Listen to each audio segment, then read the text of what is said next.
যুক্তরাষ্ট্র ইসরায়েলের মুহুর্মুহু বোমা হামলায় ভয় পাওয়া তো দূরের কথা, উল্টো নতুন নতুন ক্ষেপণাস্ত্র দিয়ে হামলা করে একদিকে ইসরায়েলকে ধ্বংসস্তূপে পরিণত করছে, অন্যদিকে মধ্যপ্রাচ্য জুড়ে মার্কিন ঘাঁটি এবং সমুদ্রে অবস্থান নেওয়া মার্কিন রণতরীগুলোকে সহজ লক্ষ্যে পরিণত করেছে ইরান। ইসলামী বিপ্লবী গার্ড বাহিনী আইআরজিসির ক্ষেপণাস্ত্রের বহর এবং রণকৌশল বিশ্লেষণ করে সমর বিশেষজ্ঞরা বলছেন এই ইরানকে হারানো সম্ভব নয়। তাদের এমন বক্তব্যের পিছনে আশ্চর্যজনক কয়েকটি বিষয় তুলে ধরা হয়েছে। ট্রাম্প নেতানিয়াহু বাহিনীর হামলার জবাবে শুরুতেই ইরানের ছোড়া ক্ষেপণাস্ত্রগুলো ছিল অনেকটা লক্ষ্যভ্রষ্ট এবং এলোমেলো। স্ট্রবেরি সুপার ডটেড ও ক্লাসিক ভ্যারিয়েন্টে সেন্সেশন জাগুক শিহরণ। তবে গেল ২-৩ দিন ধরে ইসলামী বিপ্লবী গার্ড বাহিনী আইআরজিসি ছোড়া মিসাইলগুলো নিখুঁতভাবে লক্ষ্যবস্তুতে আঘাত হানছে। মনে করা হচ্ছে হামলার ক্ষেত্রে রাশিয়া ও চীন ইরানকে প্রযুক্তিগত সহায়তা করছে। বলা হচ্ছে যুক্তরাষ্ট্রের চোখ রাঙানি উপেক্ষা করে বছরের পর বছর ধরে মস্কো বেইজিং এর সঙ্গে সম্পর্ক বৃদ্ধির সুফল তেহরান এবার পাচ্ছে। যুক্তরাষ্ট্র ইসরায়েল যৌথভাবে বিমান হামলা চালিয়ে ইরানকে দমাতে না পেরে এবার স্থল অভিযানের পথে হাঁটছে। ইতোমধ্যে মার্কিন সেনাবাহিনীর একটি দল ইরানের উদ্দেশ্যে যাত্রা করেছে। তবে যুক্তরাষ্ট্রের প্রেসিডেন্ট ডোনাল্ড ট্রাম্প এবং ইসরায়েলের প্রধানমন্ত্রী বেনিয়ামিন নেতানিয়াহু হয়তো ভুলে গেছেন বিশ্ব মানচিত্রের টিকে থাকা সবচেয়ে পুরনো রাষ্ট্রগুলোর একটি ইরান। ইউরোপ, এশিয়া এবং আফ্রিকা এই ৩ মহাদেশের সংযোগস্থলে দেশটির অবস্থান।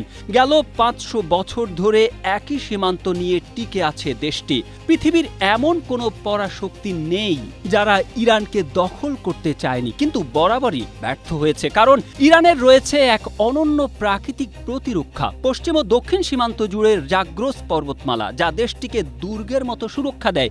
এই পাহাড়গুলো এতটাই কঠিন ও দুর্গম যে হামলার জন্য সেদিকে অগ্রসর হওয়া অসম্ভব। পাহাড় পেরিয়ে কেউ ইরানে ঢুকতে পারলেও সামনে লুত মরুভূমি, যা পৃথিবীর ভয়ানক গরম জায়গাগুলোর একটি। তাই এই অঞ্চল দিয়ে সৈন্য ও রসদ পাঠানো অসম্ভব।